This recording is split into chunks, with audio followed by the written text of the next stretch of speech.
제4절 입교와 개척전도 1. 교회 입교. 믿음의 인연. 유난히 뜨거웠던 1955년 6월 20일경 신촌 노고산 등성이에 어둠이 내릴 무렵이었다. 나는 친구 안영주와 같이 노고산 초등학교 언덕에 앉아 세상 여러가지를 화제 삼아 이야기를 나누고 있었다.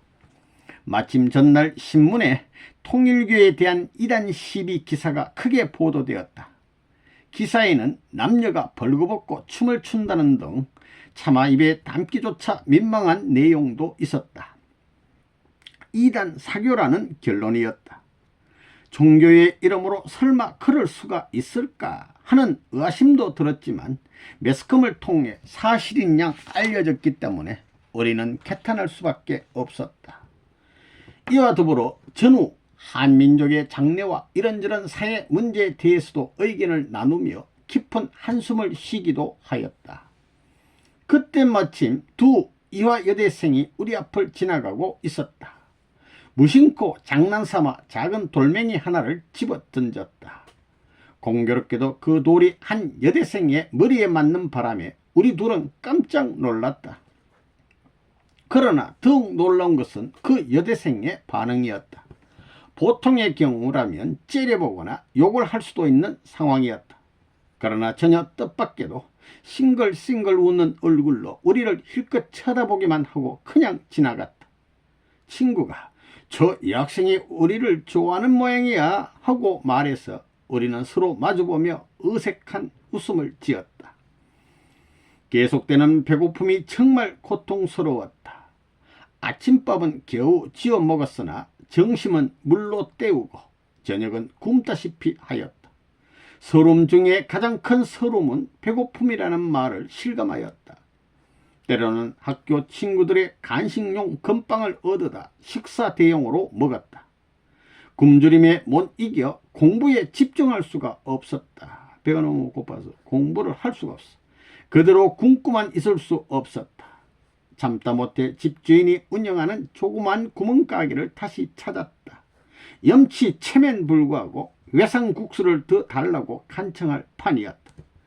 우리의 딱한 사정을 누구보다 잘 알고 있는 주인 아주머니였다. 사실은 밥도 여러 끼니 얻어먹었다. 그런데 가게 문을 열고 들어선 순간 무언가를 사고 있는 우리가 장난으로 돌멩이를 던졌던 두 여대생이 눈에 들어왔다. 나도 놀랐고 그녀들도 놀랐다. 이에 주인 아주머니가 우리가 서로 아는 사이인 줄 알고 나와 친구의 딱한 사정을 동정적으로 이야기하였다. 정말 착한 학생들인데 국수마저도 못 먹고 있으니 참 딱하오. 같은 지역 출신이고 이 학생들은 부자이니 좀 도와주시오 하니 여대생들은 시선을 나에게 옮기며 우리가 도와줄 테니 집으로 찾아오세요 하며 집 위치를 가르쳐 주었다. 친구에게 그 말을 전했더니 창피하게 이 학생 집에 어떻게 구걸하러 가냐 하면서 핀잔을 주었다. 우리는 정말 촌놈이었다. 진정 무엇이 창피한 일이고 무엇이 부끄러운 일인지를 잘 몰랐다.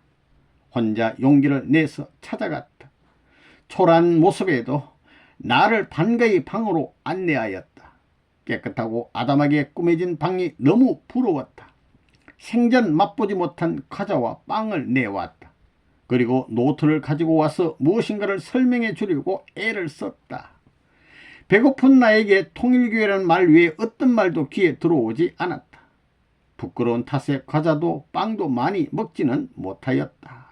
체면상 1시간의 설명 끝에 좋은 강사가 있는데 그분의 강의를 들으면 이해가 잘 될 거예요 하고는 토요일과 일요일을 약속 날짜로 제시하였다. 나는 그녀들의 호의를 거절하지 못해 긍정적으로 대답하였다. 간다 이렇게 대답을 했겠죠. 두 여대생은 기뻐하는 표정으로 과자와 빵을 많이 싸주었다. 며칠은 굶지 않고 먹을 수 있었다. 노새, 자새, 먹새 등 3세 중에 먹새가 최고라는 말이 우리에게 해당하였다. 배고픈 사람 앞에는 먹새가 최고 아니겠습니까? 또 한 분은 경기여고 선생으로 집안 친척 되는 류종호 형님을 찾아가 도움을 청하기도 하였다. 쌀도 돈도 궁한 상태에서 더 이상 굶고만 있을 수 없었다. 굶주리면서 공부하고 있는 딱한 사정을 이야기했더니 형수는 눈물까지 흘렸다. 그러면서 배낭에 쌀을 가득 담아줬다. 그 따뜻한 마음씨와 동정의 손길은 지금도 생생한 기억으로 남아있다. 그 쌀로 근 20여일을 살 수 있었다. 그 점에 통일교회를 다닌다는 이유로 14명을 제적 처분한 이화여대 퇴학 사건이 신문에 크게 보도된 적이 있었다. 두 여대생의 초청에 친구 안영주는 주저하였으나 나는 용기를 내서 가보기로 하였다. 항상 새로운 진리는 낡은 역사로부터 핍박을 받고 몰이해를 당하는 것을 알고 있었기 때문이다. 전대받는 곳에 진리가 있을 수 있다. 하나님의 사랑을 가지고 온 예수님도 십자가에 무참히 처형되지 않았던가? 석가나 공자, 소크라테스도 세상의 몰이해로 조롱과 순환을 겪지 않았던가? 낡은 역사는 질곡이 되지만 새 역사는 썩어가는 역사 속에서 싹이 튼다. 7월 말에는 고향으로 내려가야 하는데 차비가 없었다. 친구는 어디선가 빌렸지만 나는 빌릴 곳조차 없다. 고민 끝에 그 여대생들에게 빌리기로 하고 얼굴에 철판을 깐 기분으로 어렵게 말을 꺼냈다. 방학으로 고향에 내려가야 하는데 차비가 없습니다. 정말 염치 없는 일이지만 차비 좀 구워줄 수 있습니까? 여대생들은 흔쾌히 걸음하고 하였다. 2,000환을 빌려달라고 했는데 그녀들은 2,300환을 봉투에 넣어주었다. 300환은 고향으로 가는 도중에 점심 식사를 하도록 그냥 넣어준 것을 나중에 알았다. 큰 감동이었다. 세상 인심과 이렇게 다른 사람들도 있구나 싶었다. 통일교회와의 인연은 이렇게 시작되고 있었다. 첫 원리 청강. 1학기가 끝나고 여름방학을 맞아 고향으로 내려가기 전인 1955년 6월의 어느 날이었다. 나는 전철을 타고 을지로 육가에서 내렸다. 근처 장충체육관을 지나 한참을 걸어서 장충동 2층집을 찾아 나섰다. 이미 약속한 대로 여대생들이 권하는 새로운 말씀을 듣기 위해서였다. 친구는 종교적 유혹에 빠지지 않겠다며 같이 가기를 원치 않아 혼자서 용기를 내 통일교회를 찾아 나선 것이다. 묻고 물어서 다다미 12조에 장충동 교회를 찾아 들어갔다. 이상한 소문처럼 혹시나 하는 마음이 가슴이 뛰었어. 이날 오후 멋지게 생긴 강사 한 분이 창조원리와 구조론을 강의해 주었다. 내 옆에는 수도 여대 여학생 한 명이 강의를 들었다. 같이 들었습니다. 과학적이고 논리적인 종교 이론이라고 생각되었다. 말씀 중에서 그동안 의문으로 남아있던 성서적 문제가 풀리기도 하였다. 며칠 후 다시 강의를 듣기 위해 집을 나섰다. 친구는 이번에도 종교에 현혹되지 말라며 몇 번이고 주의를 주었다. 종종 그러므로 걷다 보니 지난번 강의해 주었던 선생 유효원 초대 협회장이 웬 건강한 청년 이명과 함께 걸어오고 있지 않은가. 지팽이를 짚은 불편한 걸음으로 점점 가까이 다가왔다. 나는 반가운 마음에 정중히 인사를 드렸다. 선생님 강의를 들으러 왔습니다. 어디 가세요? 무턱대고 나는 그를 선생님이라고 불렀다. 아, 그래요? 오늘은 내가 바쁜 일이 있으니 며칠 후에 오십시오. 오늘은 미안해요 하면서 두 남자를 따라 멀어져 갔다. 나는 그 자리에 한참 서 있다가 발걸음을 돌렸다. 1955년 7월 4일 석간신문에 통일교회 문선명 교주가 제자 4명과 4명과 함께 구속되었다는 기사가 실렸다. 나는 깜짝 놀라 기사를 자세히 읽었다. 낮에 만났던 두 남자는 형사였으며 불편한 걸음으로 뒤따라가던 선생은 그들에게 연행 중에 있었다는 사실을 뒤늦게 알게 되었다. 나중에 알게 된 사실이지만 서대문 형무소에 수감된 지 3개월 만에 무죄로 풀려난 선생님의 제목은 병력 기피였다. 당시 이화여대 총장 김환랑과 권력 실세 이기봉의 처 박마리아가 주동이 되어 통일교회를 없애려는 업무의 일환이었다. 그렇다면 그 원리의 진짜 내용은 무엇일까? 간부들은 왜 붙들려 갔을까? 특히나 벌거벗고 예배를 본다는 소문은 사실일까? 전날 갔을 때는 전혀 그런 낌새가 없었다. 함께 강의를 듣던 이 학생을 유심히 살폈지만 무언가 이상한 행동은 전혀 하지 않았다. 그날 밤 나는 이런 의문과 공상에 쌓여 잠을 제대로 이루지 못하였다. 역사상의 새로운 진리는 낡은 시대로부터 버림당하지 않았는가? 혹시 코페르니쿠스처럼 순환을 당하고 있는 것은 아닐까 하는 생각이 맴돌았다. 그러면서 원리를 다 듣고 난 후에 이 사건이 벌어졌으면 좋았겠다는 생각이 들었다. 그래서 아쉬웠다. 막연하지만 미약한 나라도 지켜야 될 뭔가 엄청난 진실이 세상의 악수문 속에 숨겨져 있을 수 있다는 느낌 때문이었다.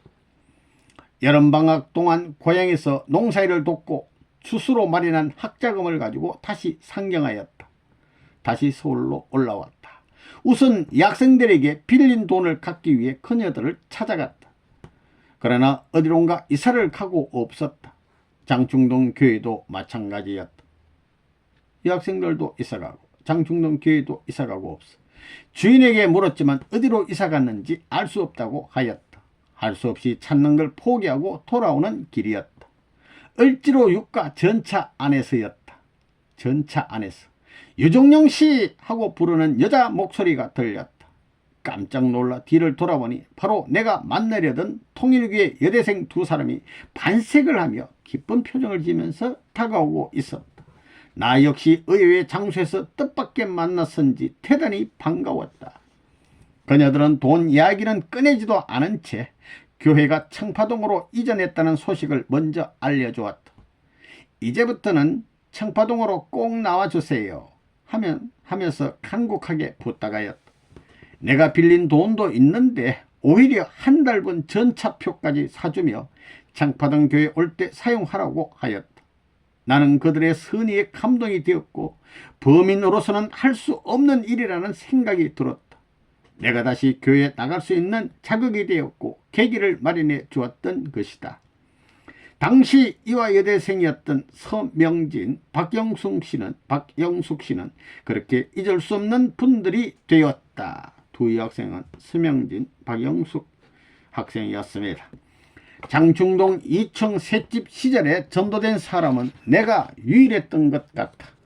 을지로 육가 전차 속에서 두 여대생을 만난 것은 나로서는 너무도 뜻깊은 섭리적 우연이었다. 그때 두 여학생이 아니었더라면 교회와의 인연은 영원히 없었을 것이다. 청파동 본부교회의 첫 예배.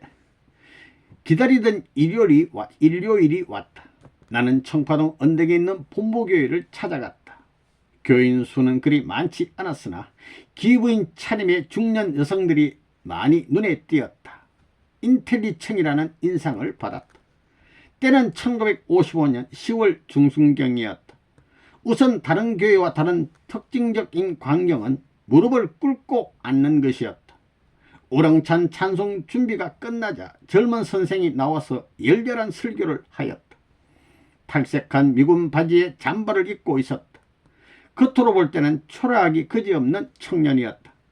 바로 옆에는 얼굴이 훤하게 잘생긴 분이 정장을 하고 앉아 있었다. 나는 그분을 통일교회 책임자로 미루어 생각하였다. 나중에 알고 보니 정장을 한 분은 나에게 창조원리를 강의해 주었던 유효원 선생이었다. 통일교 창시자가 잠바 차림의 젊은 선생이라고는 꿈에도 상상하지 못하였다. 청년 회장쯤 되겠지 하는 정도로 생각한 것이다. 예배 후 모두 나에게 다가와서 악수를 청하며 기대 이상의 친절을 베풀어준 탓인지 첫 인상이 대단히 좋았다.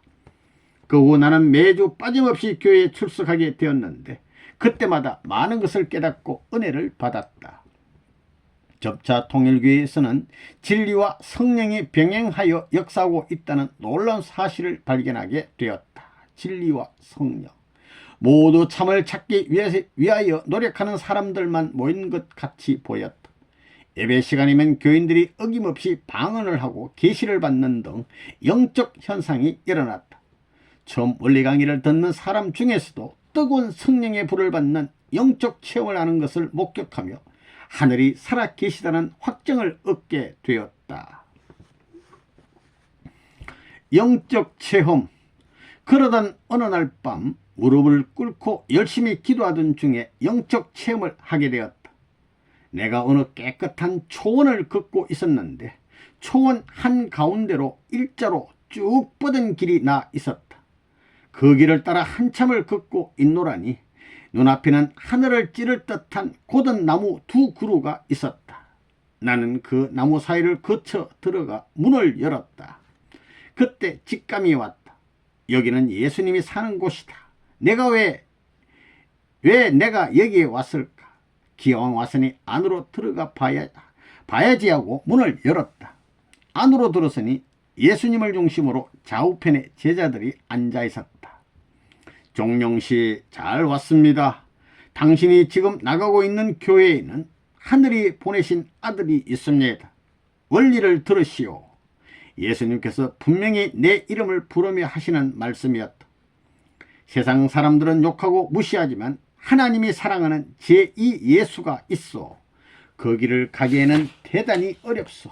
세상의 조소와 비난을 헤치고 가야 합니다. 당신에게는 특별한 사명이 있어 불렀소. 그러다가 그 집을 나와 다시 초원을 걷다가 무릎을 꿇고 기도하는 의식의 세계로 돌아왔다. 너무도 이상해서 잠을 이룰 수가 없었다. 그러나 그때는 분초를 다투며 학교 공부에 열중하던 때였기에 원리 강의를 들을 수 있는 시간을 내지 못하였다. 그런지 며칠 후 나는 또다시 기도하고 싶은 충동에 무릎을 꿇었다. 아버지, 참된 길로 인도하여 주옵소서. 지금 제가 찾은 이 길은 거짓이 아니옵니까? 불쌍하게 공부하고 있는 저를 도와주시옵소서. 기도 중에 차차 의식을 잃어가기 시작하였다. 그런데 전날 걸었던 그 초원이 다시 나타났고 나무 두 그루와 집도 그대로 보였다. 문을 열고 안으로 들어가니 예수님께서 꾸짖는 말씀을 하셨다. 당신이 다니는 교회에 하늘이 보낸 분이 있어. 이제 나가면 원리를 꼭 들으시오. 정말 믿어도 되는 원리입니까? 그렇소. 오늘 여기 왔으니 천국 구경이나 하시오. 예수님께서는 두 사람을 동행하게 하였다. 우리는 둥글게 생긴 물체에 올라탔다. 그러자 어디론가 한참을 올라가더니 운동장 같은 넓은 곳에 이르렀다. 그러고는 앞에 있는 새 계단을 올라갔더니 금빛 찬란한 웅장한 건물이 나오는데 문 앞에는 천사가 지키고 있었다. 12 진주문이라고 동행한 한 사람이 말해주었다. 자기들은 들어가지 못하니 나더러 혼자 들어가라고 하였다. 왜 이 사람들은 못 들어갈까 하는 의문을 품었지만 12 진주문을 거쳐 큰 홀에 들어서자 한쪽 방향에서 하나님이 내게 말씀하시는 음성이 들렸다. 세계에서 오직 너 하나를 택했다. 너가 가는 곳은 어디서나 산 실적을 남길 것이다. 금번 나가면 학교를 한 일주일 쉬고 원리 강의를 들어라. 원리를 알면 너의 모든 의문이 풀릴 것이다. 세계에서 자랑스러운 너가 될 것이다. 원리를 공부해서 열심히 일하라. 그리고 너의 부모를 만나보게 해줄 테니 만나보고 가라. 그러나 지금은 때가 되지 않았으니 말은 하지 말아라. 하나님의 말씀이 끝나자 부모님의 모습이 나타났다. 양친의 모습이 나타났습니다. 13세 어린 나이에 양친을 잃어 기억이 희미했지만 부모님의 모습이 틀림없음을 직감으로 알 수 있었다. 아버지와 어머니의 얼굴에서 밝은 웃음을 읽을 수 있었다. 그러나 우리는 말 한마디를 나누지 못하고 헤어졌다. 하나님께서는 원리 공부를 또 한 번 다짐하게 하면서 격려하여 주셨다. 실적 있는 너가 될 것이다. 얼마 후 나는 그곳을 떠나 둥근 물체를 타고 초원에 있는 집으로 내려와 몇 사람의 환영을 받았다. 예수님은 나에게 말씀대로 실천할 것을 당부하셨다. 나는 그 집을 나와 곧은 길을 걷는 중에 의식을 찾고 눈을 떴다. 어두운 다다미방에서 기도하고 있는 나였다. 용산구 남영동 굴다리 근처의 3층 집이었다. 나는 이런 영적 체험을 통해서 하늘이 있음을 깨달았다. 그러나 목표를 세워 공부에 매진하던 때인지라 학교 공부를 잠시 쉬면서 원리를 듣는다는 것은 비장한 결단이 아니고서는 어려운 일이었다. 최종 결정을 내리지 못하고 고민에 고민을 거듭하였다. 막내 동생 종풍이와 자취를 하고 있었다. 옆에 사는 중국인 건물 주인이 많은 도움을 주었다. 때로는 빵과 중국 음식을 갖다 주었다. 입교 결심. 다음날 나는 드디어 원리 강의를 듣기로 결단을 내렸다. 어렵고 힘든 결정 과정이었다. 나는 가벼운 마음으로 청포동 2층 강의실로 올라갔다. 신나게 말씀을 전하는 유효원 협회장의 강의는 품었던 의문을 풀어주기도 하였지만 성경 지식이 부족한 나에게는 오히려 더 많은 의문이 주어졌다. 그러나 대뿌리에서 듣는 동안 의문은 대부분 해소되었다. 어느 날 오후 잠바차림의 청년이 들어오자 유 협회장은 강의를 중단하고 몸둘 바를 몰라 하며 비켜섰다. 사정을 모르는 나는 어리둥절하였다. 칠판에 무엇인가를 쓰며 설명했으나 이해가 되지 않았다. 좀 이상한 사람인데 하고 생각하는 순간 나는 음성을 들었다. 사랑하는 하늘의 아들이다. 너는 왜 의심하느냐? 원리의 주인이다. 외모로 판단한 나의 생각이 어리석었다는 것을 깨달았다. 무릎을 꿇고 기도를 올렸다. 일주일 강의를 듣고는 통일교회 식구가 되기로 결심하였다. 그러나 입신하였을 때 듣게 된 제2예수, 예수 대리란 말은 이해가 되지 않았다. 나는 의문을 풀기 위하여 유효원 선생이 거처하는 다다미 방으로 찾아갔다. 유 선생은 누워있었다. 앉으라며 나에게 자리를 권하였다. 물어봐도 좋습니까? 아, 좋아. 무엇인데? 제2예수, 예수 대리의 뜻은 무엇입니까? 그런데 유 선생은 벌컥 화를 내면서 그런 소리 할 바에는 오지 마시오 하고 다짜고짜 꾸짖었다. 영문을 알 수 없는 나로서는 대단히 당황스러우면서도 불쾌하였다. 이전에 받았던 유 선생의 인상은 이날의 인상과 너무나 대조적이었다. 도대체 이해가 되지 않았다. 나중에 안 일이지만 아직 때가 되지 않아 더 깊은 내용을 발표할 수가 없었던 것이다. 더군다나 기성교회로부터 많은 의심과 핍박을 받고 있었기 때문에 그렇게 대할 수밖에 없었다는 사실을 알고 이해하게 되었지만 그 당시로서는 마음이 상하지 않을 수 없었다.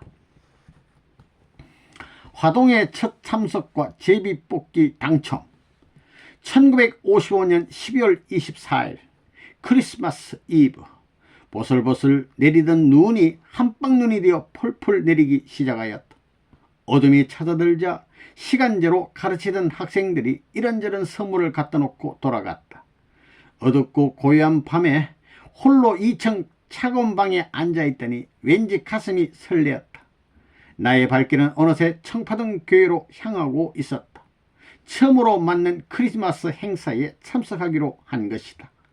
청파동 교회는 아래층은 온돌방, 위층은 다다미방이었다. 날씨가 춥다 보니 모두 온돌방으로 모였다. 60명 가까운 식구였다. 그날 나의 모습은 너무나 초라하였다. 2달 이상 이발소를 안 간 터벅머리에 얼굴은 제대로 못 먹어서 깡 마르고 걸치는 옷은 남루하기 그지없어 몰골이 말이 아니었다. 그날 밤 모인 사람들은 여여대 교수와 기부인들 그리고 깔끔한 차림의 대학생들이었다. 거지 중에서 상거지 형색의 나로서는 도저히 낄 수 없는 자리였다. 처음이기도 했지만 왠지 주눅이 든 마음에 문 옆 구석에 쪼그리가 앉아 있었다. 찢어진 바지 사이로 비집고 나오는 무릎을 염색한 미군 코트로 가리느라 신경이 많이 쓰였다. 새까만 속옷이 보였기 때문이다. 나를 처음 교회로 인도하였던 서명진 씨는 그런 나를 당당하게 소개하였다. 그날 밤 먹거리는 뺑뺑 과자, 옥수수 튀긴 것, 뺑뺑 과자였다. 기분 산명이 선생님께 선물을 가져왔다. 그중 하나는 자기 남편이 일본 갔다 오면서 사왔다는 20개들이 감귤 상자였다. 귀한 것을 자신이 먹을 수 없어 선생님께 크리스마스 선물로 가져왔다는 것이다. 1955년 당시에는 한국에서 귤이 전혀 생산되지 않았다.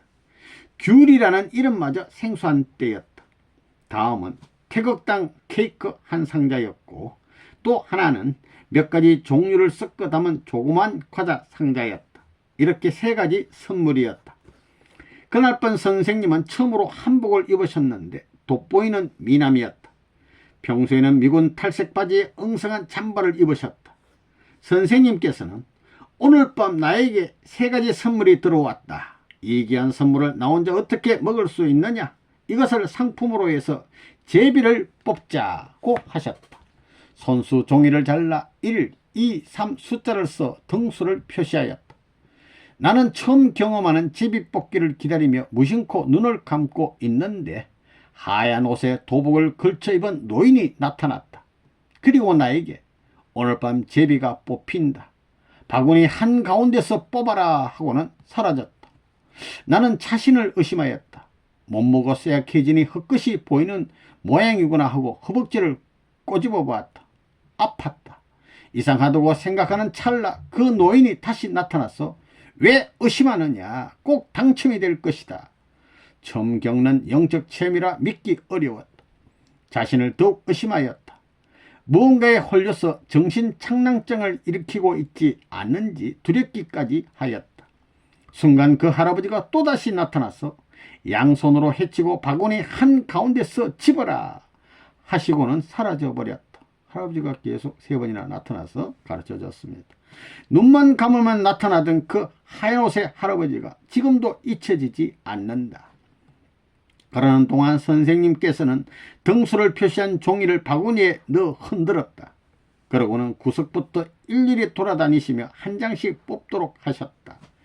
내게는 4번째로 오셔서 바구니를 내미셨다. 나는 그 노인이 시킨 대로 양쪽으로 가르고 바구니 한가운데서 한 장을 집어들었다. 그리고 꽉 쥐고 있었다. 내가 열어보라고 할 때까지 펴보지 말고 기다려. 우리는 모두 긴장해서 기다리고 있었다. 모두 돌리시고는 이제 열어봐 하셨다. 모두가 펴보는 순간 한가운데서 1번이다 하는 소리가 들리자 우레와 같은 박수가 터졌다.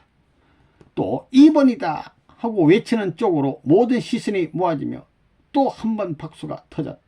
모두 부러운 듯이 그들을 쳐다보았다. 그러나 3번이다 하는 소리는 들리지 않았다. 선생님께서 추첨권 60개를 만드셨는데 실제 참석 인원은 57명이라 3장이 바구니 속에 남아있다. 모두들 이 3장 속에 3번이 들어있을 거라며 다시 제비를 뽑자며 술렁댔다. 나는 그때서야 꽉 쥐고 있던 손을 서서히 폈다. 남은 3장 중에 서가 아니면 내 주먹 안에 있을 수 있다. 뽑힐 확률이 높아진 것이다. 종이를 천천히 펴보았다. 틀림없는 3자였다. 나는 너무너무 기뻤다. 그러나 표시를 못하고 옆에 앉아있는 안창성 선생에게 보여주었다. 내 대신 안 선생이 여기 3번이요 외치자 모두 시선이 나에게 집중되었다. 누구보다 기쁜 이는 나를 처음 교회로 인도한 서명진 씨였다. 나는 부끄러워서 식구들 얼굴을 제대로 쳐다보지도 못하였다. 그런 와중에도 계속 헤어진 무렵에 신경을 썼다. 더부룩하고 남는 차림의 청년이 당첨된 것이다. 식구들은 제비뽑기에 큰 의미를 부여하였다. 이화여대 음악 교수였던 양윤영 선생이 적극적으로 대략 다음과 같은 노래말을 지었다. 남루한 옷차림의 청년이 당첨되었네. 남대문 지게꾼 방불한 모습 누가 전도했나. 뜻 속에 영원한 별이 되리라. 찢어진 옷 여인 얼굴에 복이 왔네. 가난이 죄인과 어기여차 축복이여라. 손잡고 함께 가세. 우리 모두 함께 가세.